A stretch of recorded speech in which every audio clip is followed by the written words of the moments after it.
All right, let's make a formal introduction for our listeners. Good afternoon, Bob. My name is Claudia. I'm calling you from Washington, D.C., from the city of Fairfax City. We're very humble, grateful that Bob Holz accepted our invitation to our show. Bob, welcome to the show. Thank you. Great to be here. Hey, no problem. Bob, let's go back to the beginning of your life. Were you born like in a musical family? How old were you when you perhaps began taking, I don't know, piano lesson or drum lesson or whatever? Yeah, the family really enjoyed music, and there were a lot of, my dad had a lot of old jazz albums. And, at 10 years old, I started, the usual thing of, seeing drummers on TV and getting excited about playing the drums. So, that's when I got into the whole thing and started taking lessons at the public school. And just kind of went from there.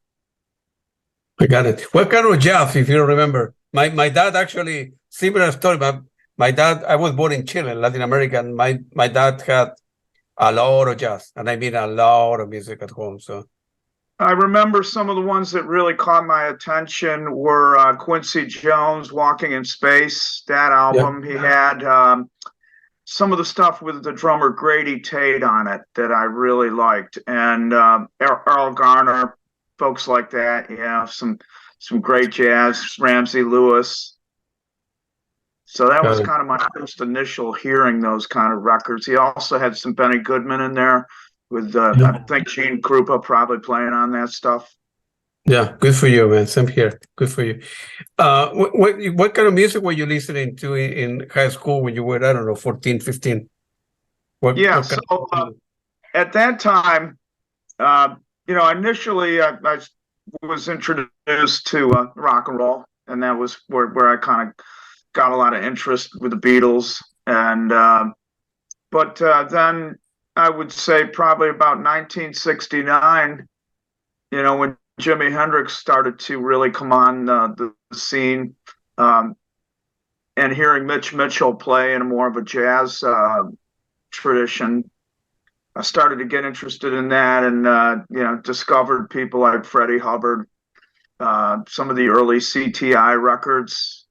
One that I remember was Skydive, and it had, I believe, Billy Cobham was a drummer on that. George Benson playing guitar. So I started to really get interested in those. Those, were really neat album covers. If you recall, they had some really unique photos that they used. And then when Mahavishnu Orchestra came along, I went to see them here in Syracuse, New York. And, that was a real game changer for me, seeing Billy Cobham live. And it was a good time, that the early 70s, where we had Return to Forever, Mahavishnu, Weather Report, bands like that that were really getting a lot of attention. So that's where I kind of eased into the whole jazz fusion genre. Very good band you mentioned, Mahavishnu, Weather Report. That was great music, man, back then. So were you in any band in high school as well, or? Yes, I started playing in bands in junior high school, and through junior high school and high school, doing dances at the school. So yeah, I was playing with people early, and then after I got graduated, I went straight to Boston and started up at Berklee. And there, I in Boston, I got into a band as well and was playing around Boston quite a bit. Yeah, I know that school very well. I used to live in Boston, so I know Berklee very, very well. So, was difficult to get into Berklee? I think you need to send some tape, pass an audition, and stuff like that, right? I actually went there and performed an audition. Yeah. I had taken a lot of music theory courses in my senior year of high school. Oh, I see. In addition to the performance, and I had been studying mallets, marimba, things like that. So I was pretty well prepared. I had the classical side as well as the jazz drum set side. And as I recall, I had to get a letter of recommendation from my teachers that I had, during my senior year in high school. And I think at the audition, the drummer Gary Chafee was the guy that performed that with me, and he went on to write a number of really important drum books. Really great educator, Gary Chafee. So yeah, it was a little bit nerve-wracking, but yeah, we got through it. Yeah, for you. And how you like the school? Of course, you're I a enjoyed musician it. all over the world, right? Applied to the school. Yeah, it was great because, like you said, there was a lot of international students that came from other countries to study there. One that comes to mind was Roberto Perucci, I think it was. He was from Italy. He went on to play with Maynard Ferguson. He and I kind of got to know each other well. Tommy Campbell, another great drummer, New York City player. When I got there, folks like Steve Smith and Vinnie Colaiuta were graduating.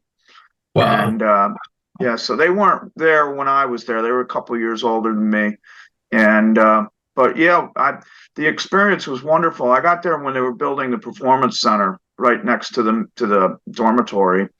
And it was nice because we got to go in and they would bring artists like Buddy Rich and Bill Evans, and we were able to go over and kind of watch their sound check or the rehearsals during the day.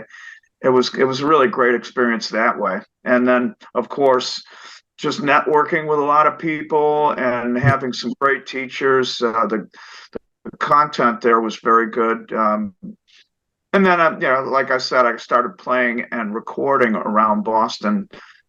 So all in all, yeah, very positive experience. So how you were playing with different classmates, or kind of the professor did gig during the weekends and they invite you over to play with them? How that works to make a little bit of money during the weekend? Yeah. Yeah. I joined a band from Lynn, Mass, which is just north of Boston. And they were, already a band had been around for a few years. And so playing clubs around there. But also I was, like you said, I was starting to form little projects with other students there at the campus. Yeah. It was great. You got to jam with a lot of people. One guy by the name of Joe Kahn is the son of Al Kahn, the great sax player. I got to know pretty well. I think, we would go down into the rehearsal rooms and put together jam sessions all the time. So, yeah, it was wonderful that way. And a lot of Latin music, a lot of great students that came from Latin America that brought a lot of really interesting knowledge. Yeah, it was just, an opportunity to soak it all up. Yeah, good for you. I think Pat Metheny was teaching somewhere. I don't know exactly which year he was. And then Antonio Sanchez was there, but he's younger than you, so he came after you. And so eventually you finished, right? You did all right. What was the next move after that? From there, I went to New York City, and I continued studying. I went to the Drummers Collective in New York, and that was put together by two fellows that ultimately formed Hudson Music, which is a publisher of drum educational books and videos. And so the school still exists in New York. It's now broadened itself to include bass and other instruments. That was a really good experience. I wasn't living right in Manhattan. I was just outside of the city and would go in, and I got to record in New York and play around the city, the tri-state area there. And yeah, that was, I really, New York City at that time there was a lot going on. And, you could go out any night of the week and see a lot of legendary jazz players playing in various clubs. They were still around. Good for you, man.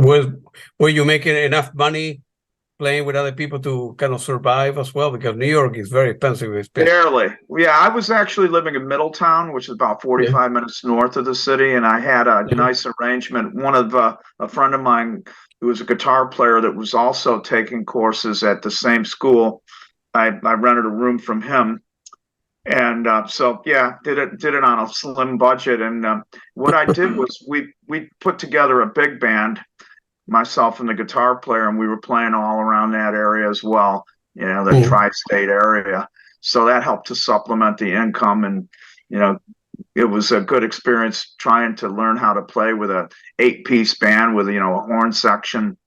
Yeah, and all the kids, I suppose, at the time go to, I imagine, some sort of apprentice program, right? Where you graduated from school, right? But you wanted to be better, play with some bands. The opportunity were not present itself, and so you keep on learning. I think I read somewhere that you were trained a little bit with Billy Cohan. That correct? Or yes, at that school, I actually took some lessons with Cobham. He happened to be in the area at the time.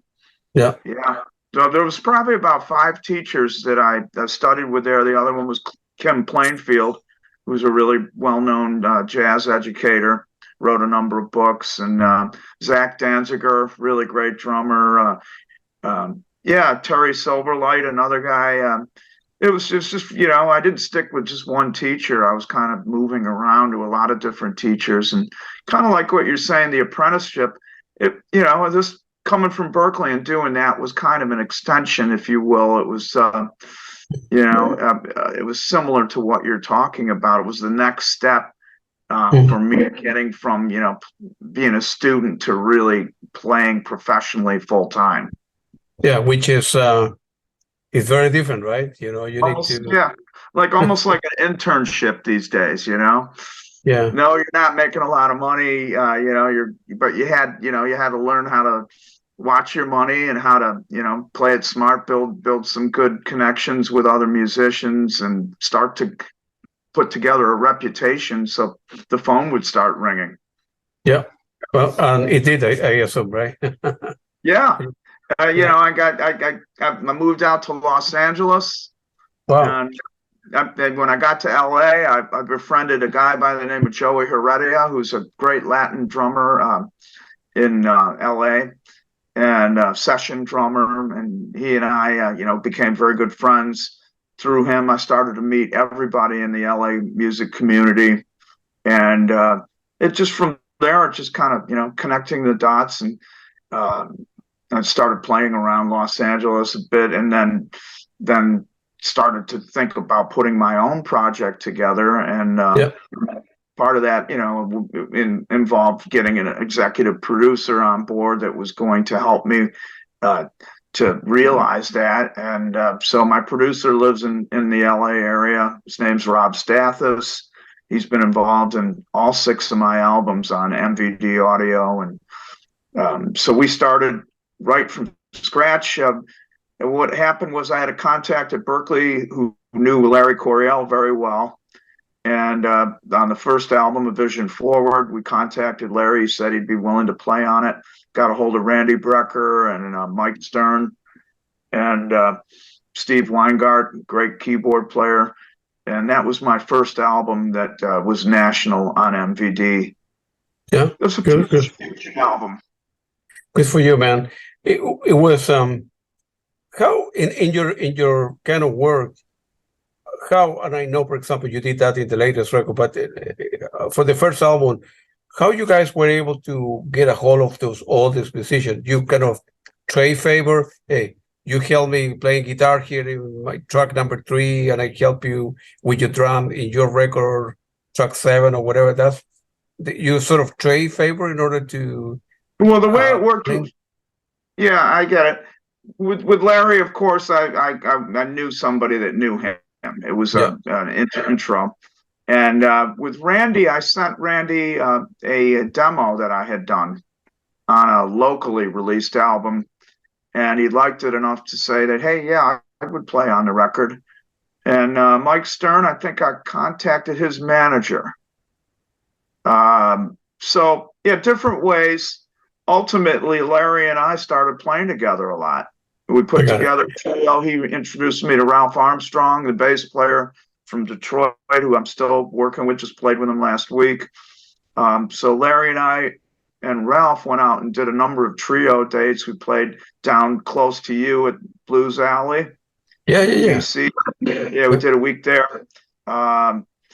It was great playing with Larry, and that was right at the end of his, career. Unfortunately, when he passed away, I had this band, and I was like, well, what am I going to do next? And I got a hold of a guy here in Rochester, New York, who had one of the founding members of Spyro Gyra, Chet Cataldo, wonderful guitar player. And Chet and I and Ralph continued on. We started playing, we played a Catalina bar out in LA. We did some gigs in Detroit. So we were doing a lot of one-offs. And I continued to write and record, and just been putting out these albums almost on a yearly basis since then, and still performing live.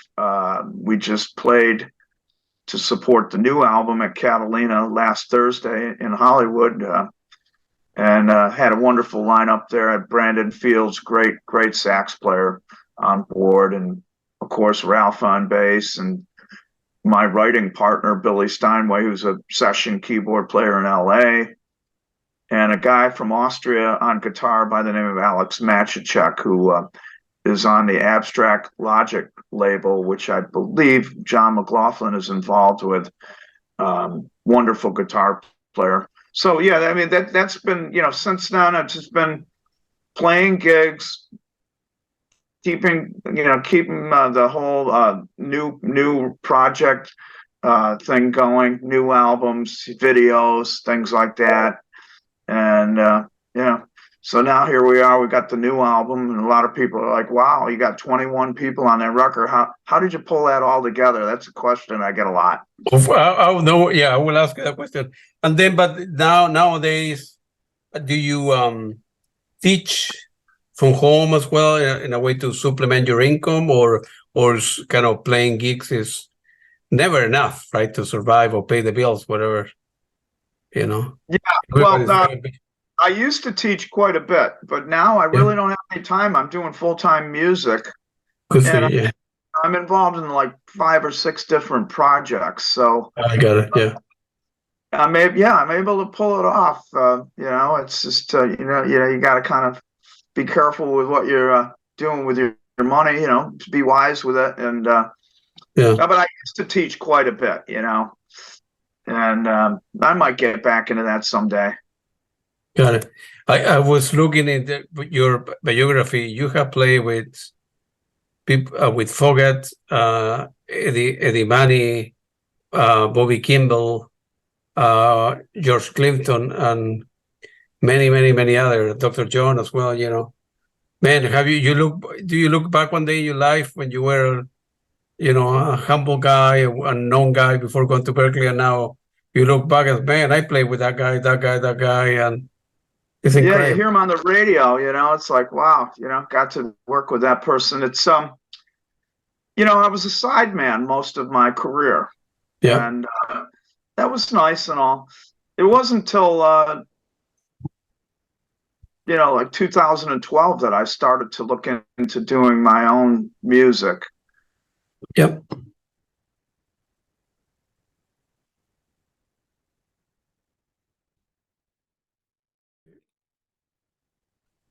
All right, so we were talking yesterday that you have accompanied a lot of high-profile artists, right? Like Foghat, Bobby Kimball of Toto, Brian Howe, Opa Company, George Clinton, Parliament Funk, Eddie Money, Johnny Winter. Man, those are big names, man. Most of those are just opening up for them. Okay, yeah. So not directly playing with them. Yeah. Any memories that you have for any craziness, any anecdote you can share with us? Well, it's been it's been wonderful that a lot of these artists, I was alive and playing at a time when, a lot of these great classic bands were still around, and to be able to, support them was wonderful. And meet a lot of those folks too. So, yeah. Yeah, Eddie Money, I think, passed away recently, right? Yeah, a couple years ago. A couple years. Yeah, he was a very nice guy. I never saw him. Actually, I never saw him playing live. Now that I think about it, yeah, he was very good. And of course, I have seen Toto many times, and George Clinton as well, and so in general, what practice routine, have you developed to maintain your current musical ability? You, like we were talking before, you try to practice every day, although you mentioned that you're retired, but you're still going to your studio in a room where you have the drum and practice on a daily basis, or? Absolutely. Yeah. And that along with piano, which I'm getting into pretty heavy now. But on the drums, basically I work out of a lot of different books, and charts. So I like to read music on a regular basis. Yeah. And then also playing along with records, things like that. So my routine, typically takes a half hour.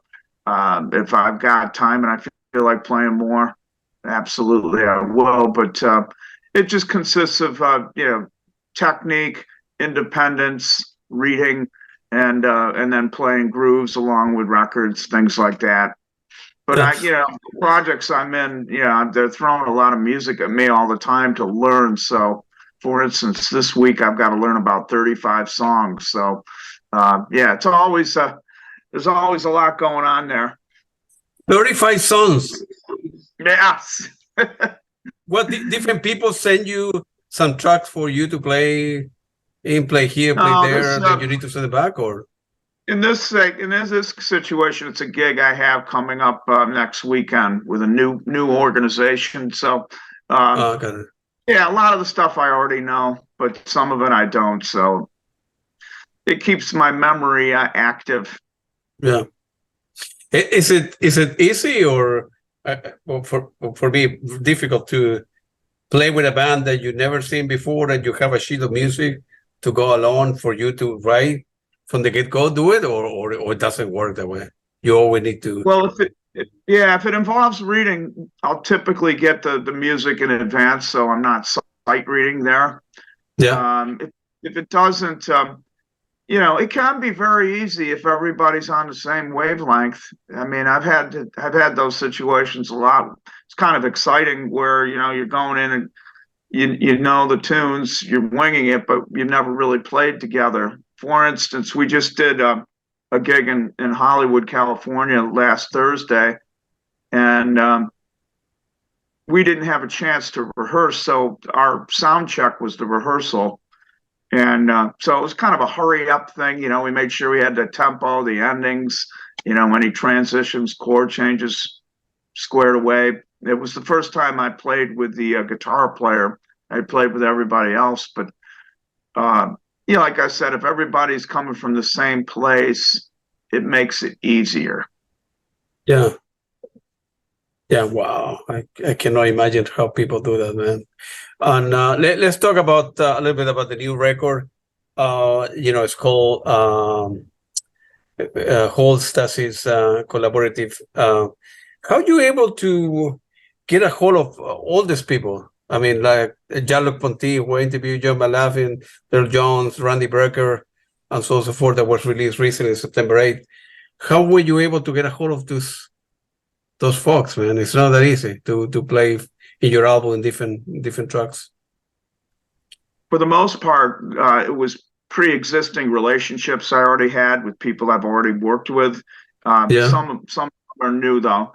The core band started out as myself, Bill Steinway, who's a keyboard player. He's been my writing partner on all my records.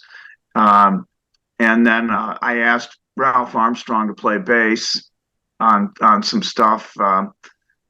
And the guitar player was Dean Brown, who lives in San Diego, been around for a long time. I've done a lot of gigs with him and recorded with him. And so we started out with that core band, and then as things progressed, I got a hold of Randy, and he and his wife agreed they'd play on it. John McLaughlin came in through Ralph, because Ralph was in Mahavishnu Orchestra. Yeah. And then Jamie Glaser, one of the other guitar players, played with Ralph in the Jean-Luc Ponty band. So Jamie contacted Jean-Luc for us, Ponty, and then I knew Alex Acuna very well. I've recorded with him a lot, and Airto came in through his daughter, Deanna Morea, who sings on a couple tunes on the album. She was able to get Airto to agree to play on it. Joey Heredia is a very close friend of mine. I mentioned earlier, he plays on the Chicago tune. And so, yeah, it was all just kind of either people I already knew or asking them to ask other folks to join with me. Yeah, for the most part, musicians help one another. I mean, they don't exchange money, I suppose, but you help them with some drums, and Luc Ponty help you with the violin and stuff like that. That's the way it works. Or sometimes you need to exchange money and then be part of the earning profit of share from the sale of the CD or something like that. Or vinyl. I provided Jean-Luc a recording without the violin of the song, and then a chart of the music. And he recorded his violin parts in a studio in France where he lives. Yeah. Jean-Luc Ponty, John McLaughlin did the same thing. But yeah, everyone got the music. A lot of it was recorded in person, though, in Los Angeles. And so in that case, we bring in a chart, but sometimes things change. And maybe they change the chord patterns in the session. So we made sure that we had all the rhythm section tracks and the arrangements correct and finalized when we were going to send to anybody that was going to do any remote recording. Yeah. And then when they send you the stuff like John and Jean-Luc, you glue it together, and then you end up doing all the mixing of the created final cut. Once he provided his violin part, our sound engineer, Dennis Moody in Los Angeles, took his file and added it to the Pro Tools mix. Yeah, and then mixed it all together. Yeah, and the other person that's been really involved is my producer Rob Stathis, who has overseen everything from beginning to end and been extremely helpful, bringing a lot of his knowledge from producing albums to this project. Good for you, man. And then. I listened to album last night, at least the track that were on Spotify last night, and it's a great album, man. It sounds very, very good. Thank you. Yeah, I really appreciate it. COVID delayed it by 2 years, but now we're back, and we just played this job, and I've got this band together that's hot. There's some videos from the other night up on YouTube right now. If you go to my YouTube channel, Bob definitely Holz. I will check it out and subscribe. Yeah, I interviewed Jean-Luc and the people that played with him in the last time that he ended up touring here in the US. I don't know, like 6 years ago or so. And he's and people that he got play with, he's a very nice person as well, man. Hopefully he won't not retire. I would like to see him playing live again. Wouldn't that be great? Yeah. Yeah. He was extremely nice, just like you said. I had a long talk with him on the phone after we did it, and he's going to help us by putting up some promo on his website about the new record, and Jamie Glaser, the guitar player, still is very much in contact with him. Yeah. Jamie manages all his social media for him. Yeah, correct. Yeah. Yeah. Yeah. So yeah, you know. Go ahead. Sorry. Oh no. So yeah, the videos from the other night. There's 3 tunes on there from the new album that we did. Yeah. So I just put those up yesterday. If anybody wants to take a peek at the band, Definitely. Yeah. You know, we're going to talk to some agencies and see if we can get some other jobs going. Well, is there a possibility of touring that particular album? I imagine that's what your goal. Absolutely. You know, if we could get something put together, we'd love to do it. All the people in the band are definitely into playing. We had a really successful show there last Thursday. A good crowd, and it was just, you know, a lot of fun. The chemistry was good. And that was our parting ways. Yeah, let's keep going and do more of this. And all these folks are used to doing tours. So, yeah, absolutely. Yeah, you, as I mentioned before, here in the Virginia, D.C. area, there are many venues, man. So, you know, of course, everybody knows the Blues Alley or the Bishmer, but there are many, you know, bigger and smaller places for you to, hopefully with a good touring manager and an agent and a good producer, and you know, and for you to play here, and we'd love to see you. You have 2 vocalists in that particular album, right? Is that correct? Well, Rob Stathis also sang a little, so technically 3, but 2 lead vocalists, right? Deanna Moreira, who is Flora Purim and Ayerto's daughter, and then Elliot Yamin, who is a singer in Los Angeles. He was a finalist on the American Idol TV show back in, I think, 2004. Came out of that, put out his own music, did very well, and now he's singing with special effects. So we were really fortunate to get both those people on here. Good for you. You always growing up, or it have changed over time? Has it jazz and fusion, or you prefer blues, or you always kind of a different period in your life you were more into jazz or blues and fusion, or is that correct? I mean, you evolved as a musician, and I suppose you start hanging out with people and helping with different records, and you go back to blues, and then you go back to jazz, and you go to fusion. It all this areas is that interest, and is it easy or difficult to go back and forth within all these genres? Because I imagine that it's not that easy, right? So yeah, that's a really good question. And you know, I started out in rock and roll, you know, with the Beatles and all, but then a lot of the music was blues based, like bands like Cream and Jimi Hendrix and all that period in the late 60s. So it all kind of comes back to the blues for me, you know, the feel of music and all. For instance, the job I'm doing next week, I got to learn all those songs. It's a blues show with a female vocalist. So as long as I maintain the feel in the music, which is triplet based, it's blues based, it helps me, you know, in any style of music I'm playing, be it straight ahead, jazz, fusion, whatever.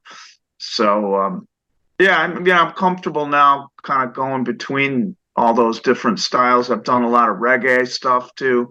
I've collaborated and recorded with a guitar player by the name of Frank Stepanek, who plays with a band called Black Uhuru. They're a long-standing Jamaican reggae band, probably about 40 years they've been together. They're one of the biggest reggae bands in the world. So Frank and I are real good friends. We play a lot together. I've done a lot of recording with him. He's helped me on some of my albums. So the reggae thing, yeah, that's a little bit different than the blues. So that's where a lot of my interest in Latin music and Afro-Cuban, you know, things, music like that, and flamenco. More recently, I've been getting into flamenco music through my friend Joe Heredia, who's kind of an authority on that. Good for you, man. Looking back at your life, you have played with so many people, great musicians. Anyone, or you can mention some that you wish you had the opportunity to work, and for one reason, they were in different town, work with different people, didn't work out. People that you admire, I suppose, that you wish you have had the opportunity to play with them. Yeah, there's a number of them, of course, but that I could realistically possibly play with. Yeah. I would say, somebody like there's a guitar player by the name of Barry Finnerty in New York City who played a lot with Billy Cobham, and I've always really enjoyed his playing. There's an album called Flight Time, Billy Cobham. It's a live record that is fantastic, and Barry just plays great on there. Somebody like that I would like to collaborate with if he'd ever be interested. So it's there's a lot of them. Pat Metheny, people like that, but it's really, I love Pat's music and all. Oh yeah. Dream on, but still, it's just I think the best is yet to come. We've still got plans to keep making music and playing as long as we can. Yeah, absolutely, man. Yeah, absolutely. Antonio Sanchez, that I know well, he's playing with Pat on and off, and then of course he attended the same school you did in Berklee School of Music. And Paul Vertigo now is retired. He's doing some stuff in Chicago as well. But those are but believe it or not, Pat Metheny and Luc Ponty he had a big influence on me as a music connoisseur, if you will. And that was one of the great memories when I was probably 14 or 15. That was some of the first records, vinyl, that I ever bought, both. And now I have seen them so many times. I never thought before I came to the United States that I will be able to, hang out and take picture and interview. I have no interview at Pat Metheny, but I have interviewed several people that have worked with him, and of course, Luc Ponty, I interviewed him. And we talked for like 2 hours, and a great memory, great musicians, Oh, and, yes.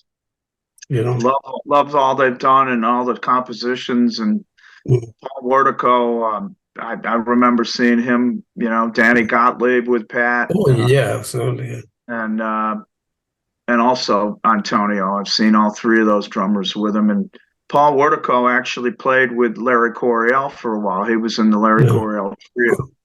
Great drummer, Chicago. Antonio. Of course, if you like blues, and of course, Chicago is the place to be. Absolutely, it's blues town for sure. Blues town for you. What was the best advice anyone has ever given you, if you look back in your life? Musically? Music, both. Yeah. Personally, musically. Musically, just to listen, be an active listener when on stage playing. Never shut your ears down. Always be sensitive and aware of what's going on, how you're fitting with the music, and that can carry you through a lot of situations where, you might not be as prepared as you like.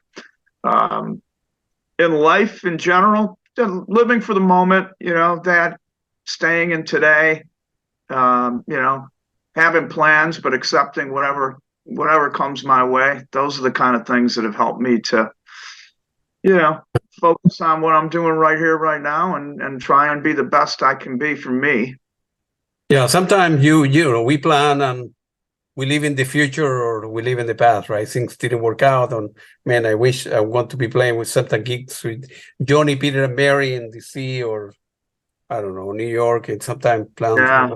It's good to live in the present. Obviously, have goals in life, but sometimes things do not work out, and you need to stay in the present. I suppose easy for me to say I'm not a musician, but because So is it difficult, to, if any recommendation for young listener going to be listening to this broadcast, to It's difficult to make a living in music. I mean, if you do it all over again, would have done the same? Would you have selected the same profession, I suppose? Or? Yeah. So I think, my life growing up, it was very different than it is today. Mm. As far as being a career musician, and in some ways it was very different. In some ways it's the exact same. Mm. But with things like streaming and the way the compensation is set up for musicians now that put out albums, it's you got to get a lot of attention to make any money back. I sell a lot of product at my gigs, CDs and whatnot, and so that helps if you're working. I think, I heard Randy Brucker say, you got to, if you can teach, play, and then write and publish tunes that maybe other musicians would pick up and use. Yep. Those three are good, but even that might be kind of old school thought now. With the way things are going, you have to be diversified, and if you want to do exclusively music, and so the more you understand the business side of music, I guess the better. But I know a lot of people that teach almost exclusively, and they're doing pretty good. They got a lot of students. So the good news is there's a lot of interest still in playing the drums, and young students, they need good teachers. So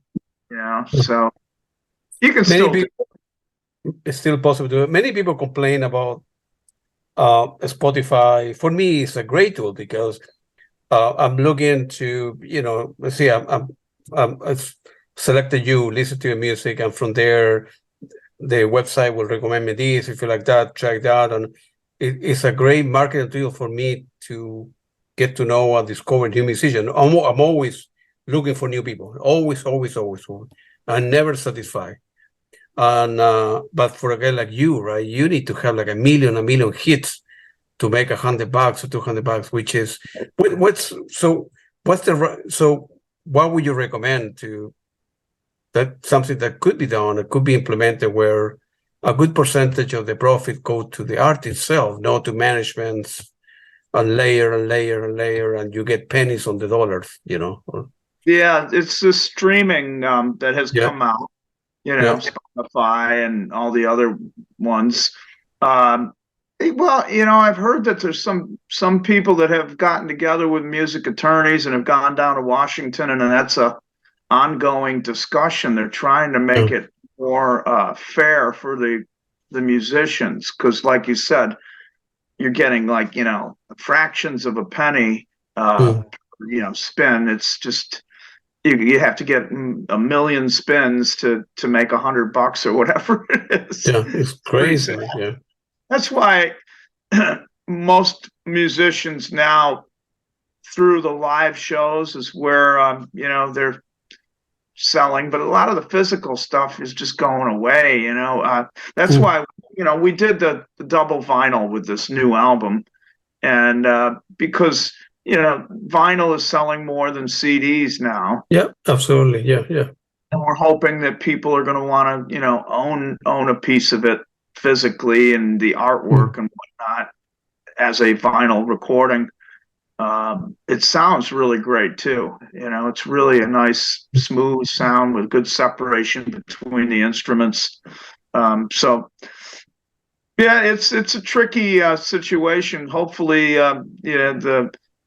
the powers that be will iron out something that is more equitable and helps artists more, in a fair way. Some big name musicians have ended up reaching an agreement with Spotify because I don't want you to play my music there, fight with the record label that sometimes own the rights and they can do whatever they want with the music. Other musicians can say, oh, yeah, okay, put the money on Spotify, but I want to get paid a lot more than you're offering me. Otherwise, it's not going to work out. And so it's Bandcamp is different because Bandcamp, if you have your music there, they only take 10%, right? So 90% the profit where you're selling CDs or signed vinyl, whatever, merchandise, it goes directly to the artist. So it's very fair. And every so often they have like a free Friday where 100% of the profit go to the musician. So whether you sell one CD or 100, whatever the day, all the money that comes to you, that's kind of the right way to go about it, right? So to me sounds like a better formula for sure. Yeah.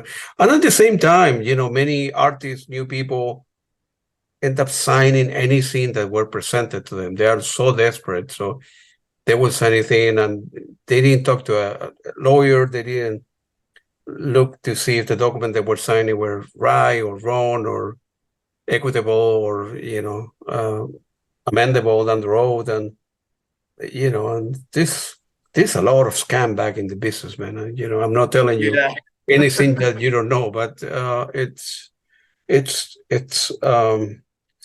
so good, man. As I said before, sometimes, as I said before, and repeat it, but the artists many times in the past signed anything that were presented to them because they were desperate for $100 or get a record deal or whatever, and we'll change it on the road, and they don't understand all the clauses and all the little printing there. And so on and so forth.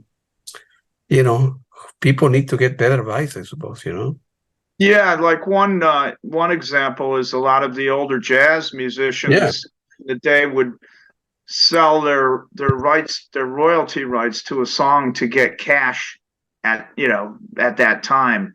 And not knowing that, hey, that song's going to turn into some classic jazz tune, and it's things like that, or signing a contract with a label that just doesn't really help the artist.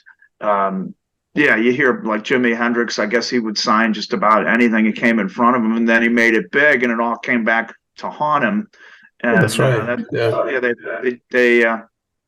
You hear about then the artist has to do an album for free for the label or to make up for it or whatever. And the business is complex. The more careful you are, the better. Don't do anything too knee jerk. You want to make sure that you have a good musical attorney look at any contracts or anything before signing anything.